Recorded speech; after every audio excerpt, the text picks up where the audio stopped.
hello. I'm just hopping on here. I wanted to start making videos as kind of a journaling system for me, just because in past attempts of trying to do journaling, it's not something that sticks with me. It's not something that works for me. And I mean, that could just be undisciplined. That could be something. But what I've come to learn is I'm not like everyone else. If I'm scrolling on TikTok, how do I become better? The first three things you're probably gonna see. You're gonna see journaling, you're gonna see meditation, and you're gonna see, eating a healthy diet. And obviously, those are all great things to do. Those are perfect things. But I feel like trying to overly perfect and really get at it all at once is what puts you in that endless loop of locking in and locking or unlocking in, and then just keep on doing that. And that's something I don't want to do anymore. I've really wanted to grow as a person, and I want to start, instead of saying I'm locked in, I just want to be able to say I'm living my life. I want what people think, like the hard, disciplined life. I just want that to be my life, and I want to enjoy it. And I feel like perfection, though, there's a limit to it. No one in the world is perfect. No one in the world has done anything completely 100% perfect since the start of time. And I feel like trying to do that it's almost unhealthy in a way. And I feel like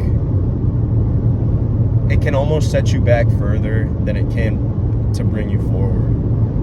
Because if you're trying to do something absolutely 100% perfect, and then in your head you have that set plan of what you want to do. I want to wake up at 4 a.m. I want to go to the gym. I want to go to the sauna after, get a nice breakfast, blah, blah, blah.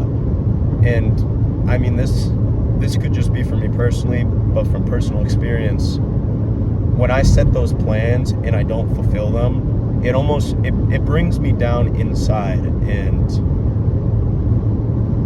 I don't like being brought down by myself, because in this life, yourself is the only thing that you have. You'll never be able to get rid of it while you're still conscious, and it's never leaving. It's you and you.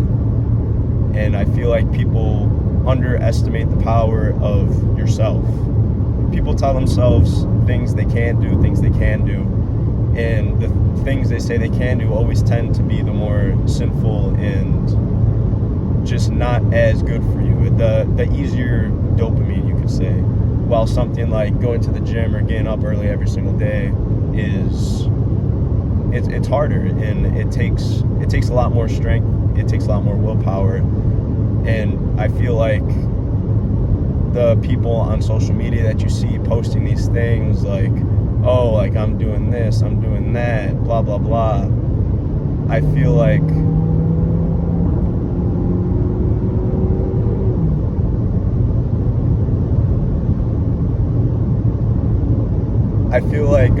people posting these things, doing this, doing that, blah, blah, blah, they're showing you that it's supposed to be fun. It's supposed to be a great thing to do. Like, you really gotta buy in and love the journey, which you do need to do that. They're not wrong there. But the part that they're wrong about is that it's not fun. It's not gonna be a great time. Maybe eventually down the road, when what you're locked in is just your lifestyle, then maybe that's when it becomes fun. And I've only ever gotten to that point one time in my life, and I regret that I ever left that point in my life. I felt unbeatable. I felt powerful. I felt confident. I felt everything. And I feel that as of recently, I find myself in a lot more self-doubt, and I just don't enjoy it. And I feel like it's just the way I've started perceiving things. And I really looked into perception because I never realized how strong of a thing perception is. It's kind of like so you can cook an egg 3 different ways. You get it hard boiled, you boil that in water, scrambled, blah blah blah. You cook an egg, and it's an egg all the same, but the way the egg like perceived its surroundings, what it was made to do, how it was nurtured, that's the different outcome of the egg. And it's kind of the same thing for humans.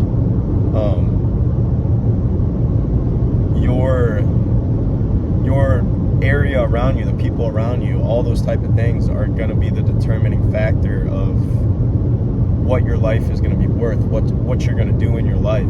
And I've really emphasized that even when I haven't been locked in or living the lifestyle that I wanted to live. I feel like I've always surrounded myself with people who can push me forward, push me in the right direction, and have my back. I have a great group of people around me, and I'm forever grateful for them. And I don't know what I would do without the people around me. And that's another thing. Having people, having connections, having a support system, it's one of the most important things that you can do in your life. Because giving 110% every single day, it's not sustainable. Some people will say it is. You look at David Goggins, like he's trucking it every day, and I mean, I don't know him personally, I can't say what he's doing behind the scenes, but it's very impressive. But I don't think every single day he's gonna be brutalizing himself. Like, rest days are necessary and stuff like that. But back to your like support system, it's one of the most important things that you can have. And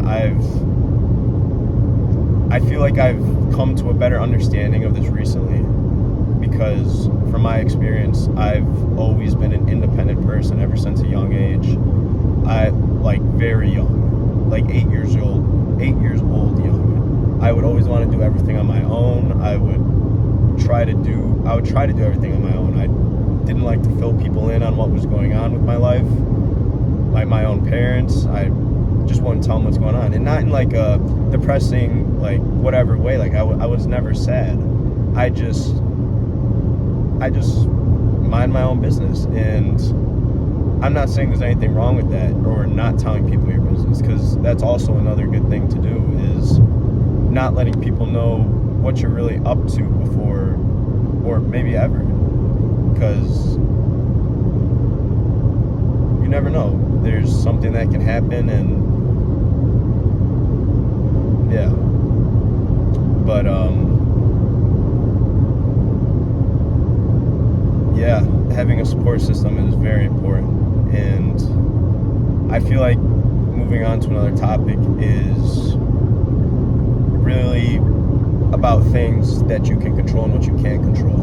And I know a few years ago there's a huge thing, stoicism. I'm sure most of, or I don't know if there's anyone watching this, I don't care if there is, but stoicism was something that I really prided myself on. And it really just taught me, like, the external factors are going to be things that you're not going to be able to control. And the only thing you control is your perception or your reaction to those external factors. And that's going to shape the way, you start doing things. I guess like a basic stoic story is, when one of the I forget his name, but when one of the people was taking the ship, and he had so much treasure and gold and everything on there, and it sunk to the bottom of the ocean, and he didn't dwell on it. He understood that at this point there's nothing more that he can do to get that back, especially at the time with less technology. So he just kept on moving, like, it sucks. Things are gonna suck in life. Most things will suck in life, and the older I get, I've come to learn this. But those things that suck, you need to use those as learning moments. And I will say that is something I've been very good with always, or not always, but like as of more recently.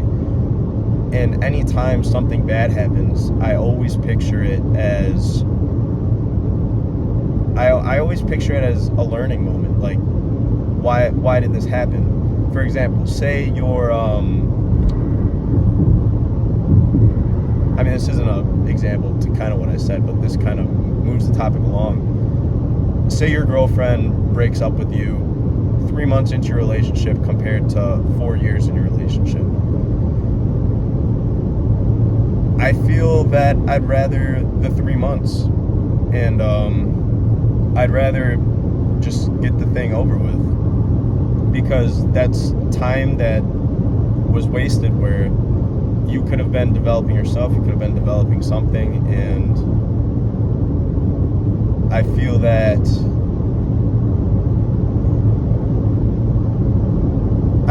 time is the most valuable thing that you have, and it's something you shouldn't take for granted. So that's why you need to use every moment that you can. Something bad happens, take it as a learning moment. Why did this happen? Because of that. And I was just watching a video, and it said you need to find your why.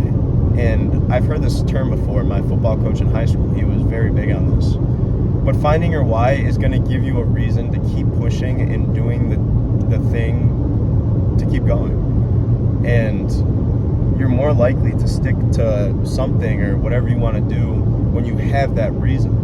And don't just say, "Oh, I want abs. That's why I want to start working out." The person in the video, he said, you need to know the why of the why of the why. You really need to understand and think about what you're doing it and what you're doing it for. And that will make you so much more likely to actually, complete what you're trying to do. And it's just a huge thing that will help with a lot of things in life.